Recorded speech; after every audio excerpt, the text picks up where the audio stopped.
ولا تحسبن الله غافلا عما يعمل الظالمون إنما يؤخرهم ليوم تشخص فيه الأبصار كرمضان بفيت قلبون يستكاكله قلبي ንጹህ ነው ተስተካክሏል ረመዳንን በንጹህ ቀልብ ለመቀበል ተዘጋጅቻለሁ ወደ አላህ ተመልሻለሁ ተውባ አድርጌያለሁ አምናም ዘንድሮ ረመዳን ተመሳሳይ ሊሆን ነው በኔ ላይ ላ طوبى لمن أصلح نفسه قبل رمضان كرمضان بفيت نفس الله استكاكل لطائف المعارف بميبالو كتاباتቸው ላይ ገለጹት ማለት ነው ቀልባችንን አስተካክለው ረመዳን ንጹህን እንቀበለው ነው ራሳችን እንቀይርበት ወር ነው والله ዱዓ እናድርግ ካውን አምና አልፏል ብዙ ረመዳኖችን ጾም ያለው በኔ ላይ ለውጥ ያላመጣው ለምንድን ነው ስለዚህ ዛሬ ልጀምር ምን ያ አላህ ይህ ረመዳን የምጠቀምበት አድርገኝ አቅሙን ለግሰኝ ያ አላህ ምንም በአግባቡ የምጠቀምበት አድርግልኝ ወፍቀኝ ብለን አላህ Subhanahu Wa Ta'ala እንማጸነው ይህ ረመዳን ወር ትልቅ ፍርሳ ትልቅ እድል ያለበት ነው ረመዳንን ማግኘት والله ትልቅ ኒዕማ ነው አላህን ልናመሰግንበት የሚገባበት ትልቁ ጉዳይ ነው አምና ከኛ ጋር የጾሙ ዘንድሮ የሌሉ የሉም ስንቱ ቀበርናቸው ስንቱን ሸኘን የለም ብዙዎችን ሸኝተናል ብዙዎችን ወደ ቀብር ሸኝተናል አፈር አልብሰናል አዎ እኛን አላህ አድሎን ለዚህ ለረመዳን ካበቃን والله እንጠቀምበት ዱዓ እናድርግበት ከአላህ ጋር ያለን ግንኙነታችንን እናሳምርበት ረመዳን ማለት ትልቅ ፍርሳ ትልቅ እድል ሰለፎች በአጠቃላይ የሚመኙት እንደው የ11 ወራቸውን ኸይር ስራን በዚህ በረመዳን የሚያከማቹበት ወር ነው አዎ እኛም 11 ወራቱን በተለያየ ነገር ወድቀናል አሁንም ረመዳን አምና ጓደኛ ተራይ ስትሄድ ከመንገድ አዘናግቶ ና ዛሬ ፋይናል ጫውታ አለ ሻምፒየንስ ሊግ አለ ፕሪሚየር ሊግ አለ ብሎ ለተራይ እንደተዘጋጀ ይዞ ነጥሎ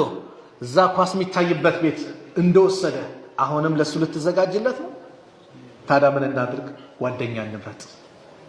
የረመዳን ጓደኛ እንምረጥ ቀብራችንን የሚያስተካክልን ጓደኛ እንምረጥ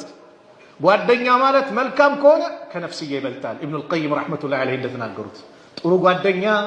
ከነፍስያ ይበልጣል አለ ኢብኑ አልቀይም ለምን ጥሩ ጓደኛ ና ወደ መስጊድ ና ኸይር እንስራ ና መልካም ቦታ እንገኝ ነው የሚለው ነፍስያስ ወደ መጥፎ ነገር እሷን ወደ የሚያሳምራት ነገር ነው ወደ ጫጫታው ወደ ምኑ ነው ምትመራ ጥሩ ጓደኛ ከነፍስያ ጭምር ይበልጣል ስለዚህ ጓደኛህን ምረጠው አዎ ያዘናጋህን ጓደኛህን አሁን እንዳትስ አንድ ሙስሊም ሁለት አይሸወድ እህቴ ከሂጃብሽ ያራቀችሽን ጓደኛ አድርገሽ እንዳትሽ ተጠንቀቂ ይሄ እድልሽ ነው ምናልባት በረመዳን ብለሽ ሂጃብሽን አስተካክለሽ ለብሰሽ አላህ በዛው ጽናቱ ሊለግስ ይችላል ዱዓ የምታደርግበት ነው በጓደኛ አማካኝነት ብዙ ሰው ጠፍቷል ጓደኛ ለዚህ ነው ረሱል ሰለላሁ ዐለይሂ ወሰለም በሐዲስ ጭምር የጓደኛን ማንነት በምሳሌ ገለጹልን በሐዲስ አስቀምጠውታል የአላህ መልእክተኛ ነብዩ ሰለላሁ ዐለይሂ ወሰለም ከዲን የሚያርቀን ከአኺራ የሚያርቀን ከአላህ የሚያርቀን ጓደኛ በጭራሽ ከሰላት የሚያርቀን ጓደኛ በጭራሽ ና መስጊድ ዳዕዋ እናዳምጥ ስትለው አይ በኋላ በዩቲዩብ እናገኘዋለን በቲክቶክ እናየዋለን ብሎ ከሚያርቀን ላ መስጊድ ዩቲዩብ እኮ ቲክቶክ እኮ ሚስተላለፈው እንደው እዚች መስጊድ ላይ መገኘት ለማይችሉ ውጭ ሀገር ሄደው የትም መስጊድ መንቀሳቀስ ማይችሉ እህት ወንድሞች አሉ በስራ አማካኝነት እዛው ሄደው ዒልምን እስላምን እንዲረዱ በማሰብ እንጂ መስጊድ ውስጥ የሚመስል ዒልም የለም ይንወቁ መስጊድ ውስጥ የሚሰጠው ዒልም በተለይ ረመዳን ላይ ዱዓዎች ይበዛሉ እንቀመጥ ቢያንስ 4 ልዩ ሽልማት አለ የአላህ መልእክተኛ ነብዩ ሰለላሁ ዐለይሂ ወሰለም ተናገሩ مجتمع قوم في بيت من بيوت الله يتلون كتاب الله ويتدارسونه بينهم إلا نزلت عليهم السكينة سوّج كالله بيتوش ما أكل عندن يوم يتلاعي كمامتهم تكمامتهم سلسوا من نقاقروا بيون انجار ስለምን የትሉነ ኪታብ አላህ የእሱም መጽሐፍ የሚያነቡ ከሆነ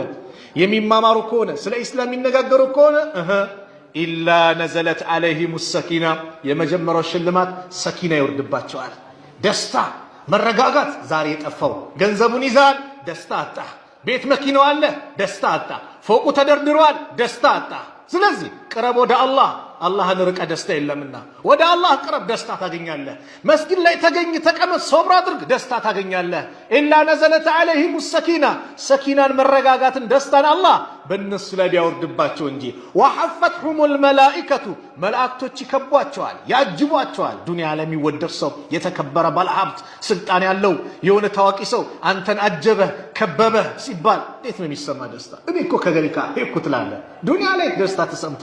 መላእክቶች ወንጀል የሌለባቸው الذين لا يعصون الله ما أمرهم ويفعلون ما يؤمرون የተባሉት ክቡራን የተወደዱ መላእክቶች ከብርሃን የተፈጠሩ መላእክቶች አንተን ይከቡሃል። የስትሆን መልካም ቦታ አላህ ቤት ስትገኝ፣ ዒልምን ስትማር፣ የነቢዩን ሐዲስ ስትማር፣ ቁርአን ስትቀራ፣ ዚክር ስታደርግ መላእክቶች ይከቡሃል።